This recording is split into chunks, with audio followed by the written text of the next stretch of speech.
This is an R tutorial. Got 2 minutes? Learn some statistical programming in R. It's easy, free, and fun. This tutorial, how to round a number in R. For each of the functions I present here, I'm going to run them twice, once on a single number, an atomic element that will store in the variable u, then again on a numeric vector that I've stored in the variable v. Notice that the numeric vector contains not 1, not 2, but 5 atomic elements. All of these functions and many other R functions will work on both a single number and on multiple numbers at once. The choice is yours. Let's get started. Put the variable u inside of the round function, and it goes to the nearest whole number. Same for v. All 5 go to the nearest whole number. Right, okay, so the round function will accept some optional parameters. Can you guess the first? Anthony, I bet it's how many digits it should round to. You're right. Change digits equal to the number of decimal places you want to round to. Digits equals 2 and it rounds to the hundredths place. Digits equals 2 and it rounds all 5 numbers to the hundredths place.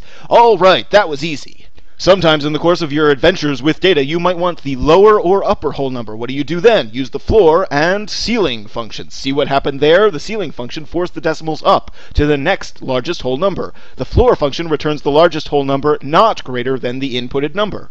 There's other cool stuff you can do. Remember, the default for the round function has digits equals 0, but you can use negative signs and round your whole numbers to decimal places before the decimal point as well. For example, here, this 3 rounds down to 0. This 7 rounds up to 10. It rounds instead of to the tenths or hundredths or thousandths decimal place, it rounds to the 10.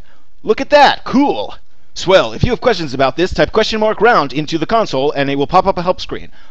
Quick note, R rounds differently than some other popular software programs. Cough, cough, Microsoft Excel. If I round the number 7.5, it rounds up to 8. But if I run the number 8.5, it rounds down to 8. Whenever Microsoft Excel hits a 0.5, it always rounds up. When R hits a 0.5, it rounds to the nearest even digit. If it's critical to match Excel, just use this Excel_round function. Let's load the mtcars dataset and create a new column, rounded.wt, in the mtcars data file with all the rounded weights. Great! There they are. This has been a work of art.